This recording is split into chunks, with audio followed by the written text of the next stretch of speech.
My name is James Mountaineer. I am 44 years old, and I work as a wilderness rescue coordinator for the Appalachian Search and Rescue Conference, managing emergency response operations throughout the Appalachian Mountain range from Georgia to Maine, where I coordinate rescue efforts for missing hikers and outdoor emergencies in some of America's most challenging mountain terrain. Before we begin, let us know in the comments where you are watching from, please. I've been working mountain rescue for 19 years, coordinating search operations across the 2,190-mile Appalachian Trail system and surrounding wilderness areas where challenging terrain, weather conditions, and vast distances create complex emergency situations requiring specialized rescue techniques. This happened last September while coordinating search operations for Lisa Martinez, a 32-year-old from Virginia who had been reported missing during a solo hiking trip in the George Washington National Forest in a remote section of the Blue Ridge Mountains, about 40 miles southwest of Front Royal, Virginia. Martinez was an experienced hiker who had completed several long-distance trail sections and was familiar with Appalachian Mountain hiking challenges, including weather changes, navigation requirements, and safety protocols for solo wilderness travel. She had been hiking a challenging 15-mile loop trail that crosses several mountain ridges and requires navigation skills through areas where trail markings can be difficult to follow during poor weather conditions or when seasonal changes affect visibility. When Martinez failed to return to her planned exit point and couldn't be reached by emergency contacts, Virginia Department of Emergency Management activated search protocols and requested assistance from regional rescue teams experienced with Appalachian Mountain terrain. I was assigned to coordinate the multi-agency search operation, working with local rescue squads, state park rangers, and volunteer search teams to locate Martinez in terrain that includes dense forest, steep slopes, and areas where ground searches face significant challenges. We began search operations at dawn, following Martinez's planned route, and checking all areas where lost hikers typically seek shelter or where navigation errors might lead people away from established trails into more remote wilderness areas. Around noon on the second day of searching, our teams found Martinez's day pack positioned beside the trail at a location where her planned route crossed a mountain ridge with views across the Shenandoah Valley. But her disappearance from this point defied logical explanation. The pack contained all her essential hiking equipment: food, water, first aid supplies, navigation tools, and emergency gear that would be necessary for safely completing her planned hike through challenging Appalachian Mountain terrain. Most concerning was that Martinez's hiking boots and jacket were also with the pack, despite the fact that she would have needed them for continued hiking in mountain conditions, where proper equipment is essential for safety and survival. We found no tracks or signs indicating Martinez's direction of travel after abandoning her gear. The Rocky Mountain terrain doesn't readily show footprints, but the location where her equipment was found didn't correspond to any obvious emergency or navigation problem. Expanding our search operation, we used ground teams, search dogs, helicopter reconnaissance, and technical rope rescue specialists to cover extensive areas of the George Washington National Forest, checking every possible location where Martinez might have traveled. On the fourth day of searching, while using helicopter assets to examine remote areas inaccessible to ground teams, we observed something that challenged our understanding of conventional mountain rescue operations and the factors that determine search success. Both search operations were being conducted simultaneously in the same area, with rescue personnel using equipment and techniques that didn't match current search and rescue protocols, but that demonstrated obvious expertise and systematic approach to mountain wilderness rescue. The additional rescue teams appeared to be following search patterns that complemented our official operations, but that accessed areas and used methods that exceeded our current rescue capabilities and training. Most remarkable was that the additional rescue teams seemed to be locating evidence and following leads that our official search had missed, demonstrating knowledge of mountain terrain and search techniques that exceeded contemporary rescue training. Around 6 p.m. on the fifth day, following guidance that seemed to come from the additional rescue operations, our teams discovered Martinez in a remote valley about 8 miles from where her equipment had been found. in terrain accessible only through technical climbing that would have challenged even experienced mountaineers. Martinez was unharmed but reported experiencing disorientation about her location and the amount of time that had passed since she had abandoned her gear on the ridge. She believed she had been hiking for only a few hours, though she had been missing for 5 days. Most concerning was that Martinez reported being assisted by rescue personnel who had provided food, water, and guidance during her time in the wilderness. But she couldn't clearly identify who these rescuers had been or how they had accessed the remote terrain where she was found. Martinez described the rescue assistants as extremely professional and knowledgeable about mountain wilderness survival, but their equipment and techniques seemed to reflect different eras of search and rescue operations. When we completed Martinez's rescue and returned to base operations, we documented the successful outcome while being careful about describing phenomena that might require additional investigation by rescue management and training personnel. 2 weeks later, I was contacted by Dr. Robert Hylands from Virginia Tech, who specialized in wilderness emergency management and had maintained interest in unusual aspects of mountain rescue operations throughout the Appalachian region. Dr. Hylands explained that similar rescue assistance experiences had been reported during search operations throughout the Appalachian Mountains, particularly during complex searches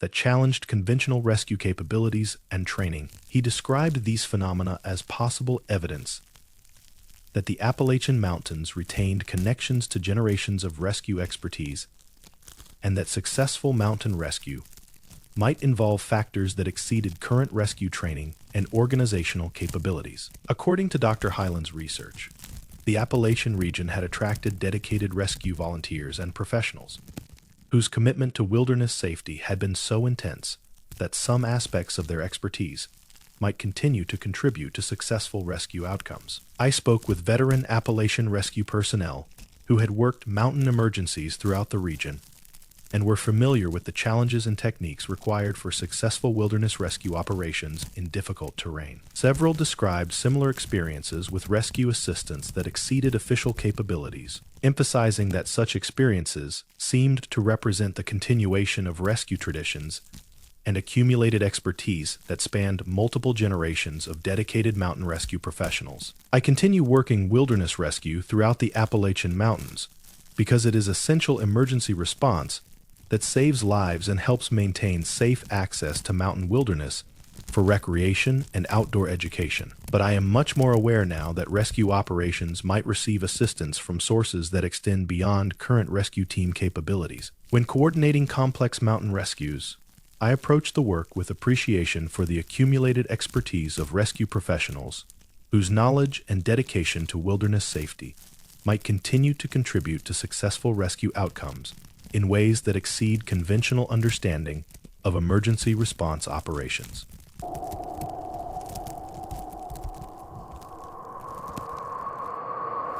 My name is Thomas Trailkeeper. I am 38 years old, and I work as a trail coordinator for the Appalachian Trail Conservancy, maintaining trail conditions and hiker safety throughout the 2,190-mile Appalachian Trail System, where I monitor trail usage, assess safety concerns, and coordinate emergency response for the thousands of hikers who attempt long-distance hikes annually. I've been working Appalachian trail management for 15 years, spending extensive time in remote trail sections where I document trail conditions, maintain safety infrastructure, and respond to incidents involving hikers attempting to complete the entire trail from Georgia to Maine. This happened last July while investigating the disappearance of Kevin Chen, a 27-year-old from California who had been attempting a northbound hike of the complete Appalachian Trail and had vanished in a remote section of trail in southwestern Virginia. Near the North Carolina border, Chen was an experienced backpacker who had been hiking for 3 months and was nearing the halfway point of his hike attempt. He was well prepared for long-distance hiking and familiar with Appalachian Trail challenges, including navigation, weather, and the physical demands of continuous mountain hiking. Hikers face unique challenges during multi-month hikes, including physical exhaustion, psychological stress, and the cumulative effects of weather exposure that can affect judgment and decision.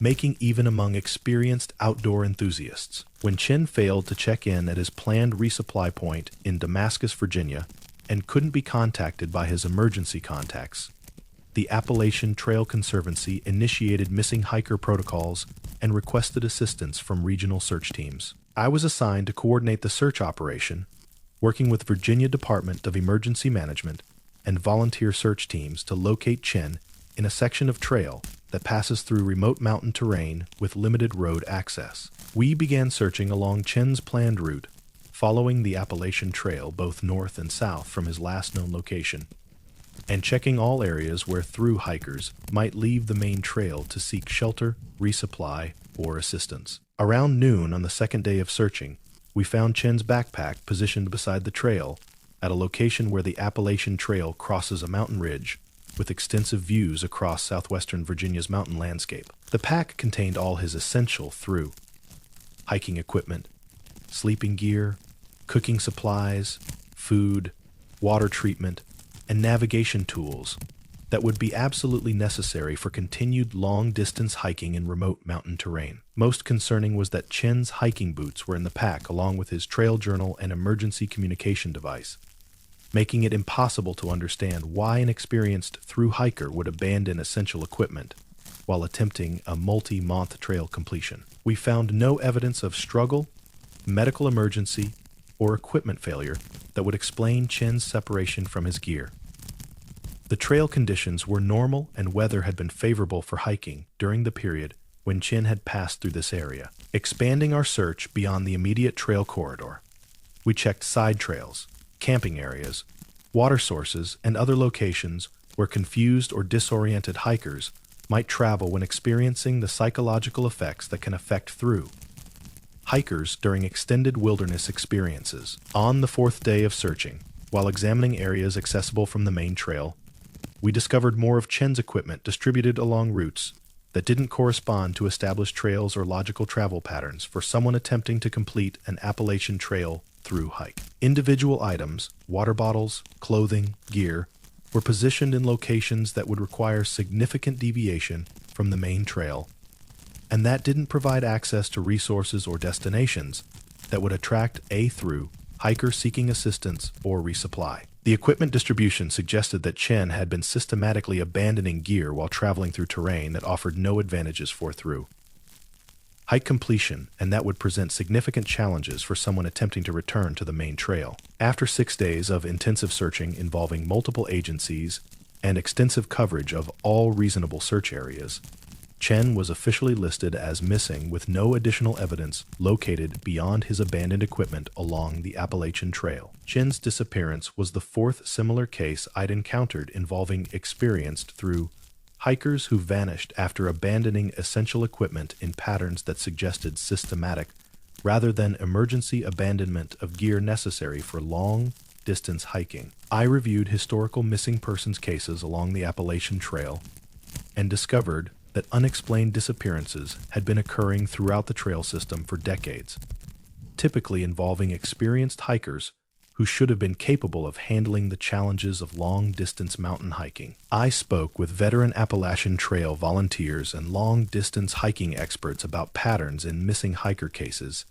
and the psychological factors that can affect through hikers during extended wilderness experiences. Several described the unique mental and physical challenges of attempting 2,190-mile hikes, including psychological effects that can occur after months of continuous hiking in remote mountain environments where isolation and physical stress can affect judgment and decision-making. One longtime trail volunteer told me about traditional knowledge from Cherokee and other Native American communities whose ancestors had used mountain travel routes through the Appalachians for thousands of years before European settlement. According to tribal teachings, certain areas of the mountain wilderness were considered dangerous for solitary travelers, particularly locations where spiritual forces were active and where people could become disoriented or influenced to abandon safety measures. The traditional knowledge described mountain entities or influences that could affect human behavior during extended wilderness travel,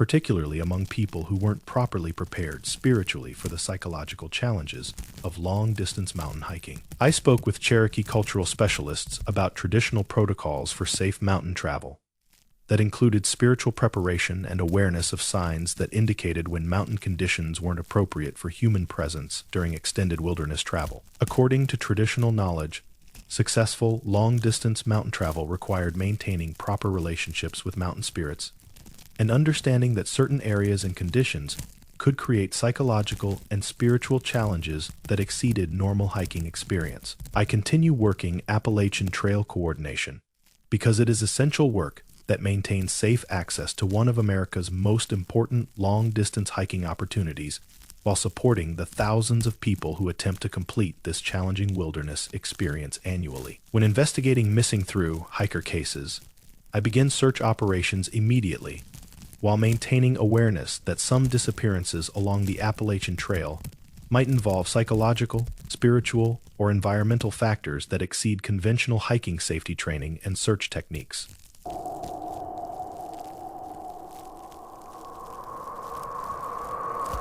My name is William Coelface. I am 53 years old, and I work as a mine safety inspector for the Mine Safety and Health Administration, conducting safety assessments and accident investigations at coal mining operations throughout the Appalachian region, where I document safety conditions and investigate incidents to prevent mining accidents in one of America's most dangerous industries. I've been working mine safety for 27 years, investigating mining accidents and safety violations throughout West Virginia, Kentucky, Pennsylvania, and Virginia, where coal mining has been essential to regional economy, but has also resulted in thousands of workplace fatalities over more than a century of industrial operations. This happened last November while conducting safety investigation at the abandoned Big Creek mine near Beckley, West Virginia, where a methane explosion in 1978 had killed 23 miners and led to permanent closure of the mine and surrounding underground workings. The Big Creek disaster was typical of Appalachian mining accidents. A sudden methane gas explosion that trapped workers underground and resulted in fatalities that devastated the local mining community and led to improved safety regulations for coal mining operations. I was conducting historical safety assessment to document lessons learned from the Big Creek accident and to assess safety conditions at nearby active mining operations that might face similar geological and operational challenges. The work required examining the sealed mine entrances, reviewing accident records, and assessing current safety protocols to ensure that modern mining operations incorporated safety improvements that could prevent similar accidents in contemporary coal mining. Around 2 p.m., while documenting the sealed mine entrance and reviewing historical safety records, I began hearing sounds from underground that were consistent with active mining operations, equipment noise, voices, and industrial activity typical of coal mining work. The sounds were clearly coming from areas that had been permanently sealed for over 40 years, and where no authorized personnel should be present.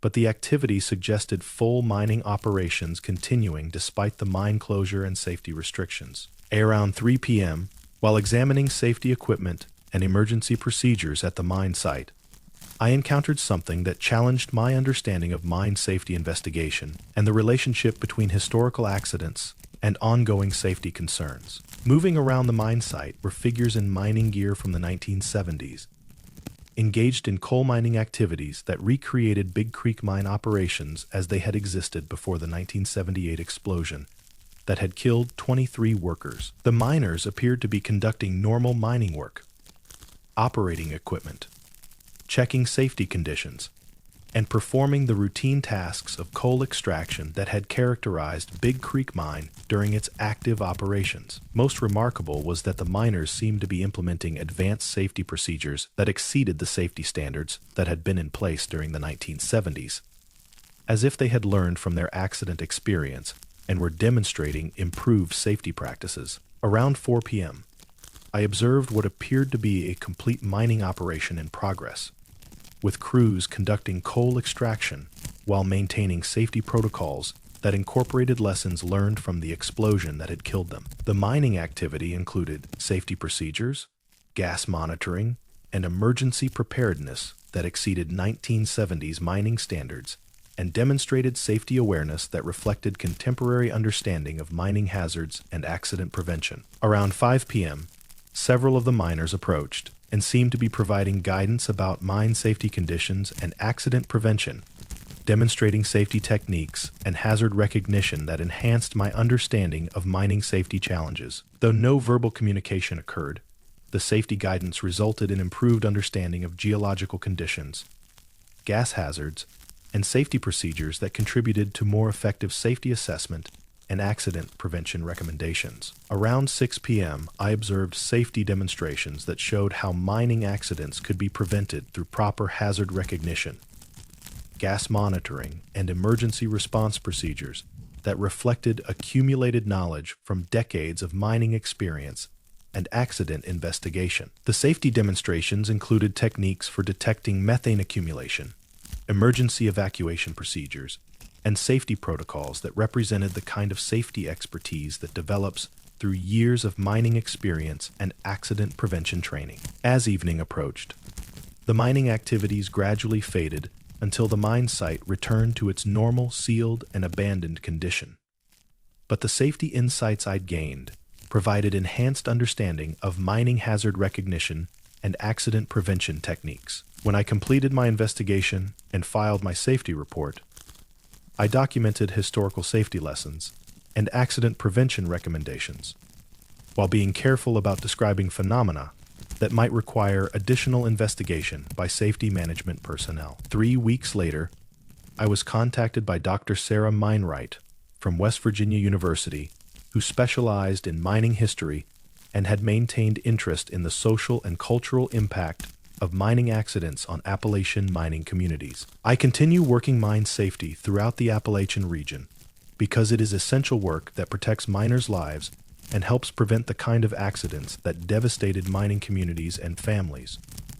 Throughout the history of American coal extraction, when investigating mining accidents and safety conditions, I approach my work with respect for miners who lost their lives in mining disasters and understanding that effective safety requires honoring their sacrifice through continued commitment to accident prevention and worker protection.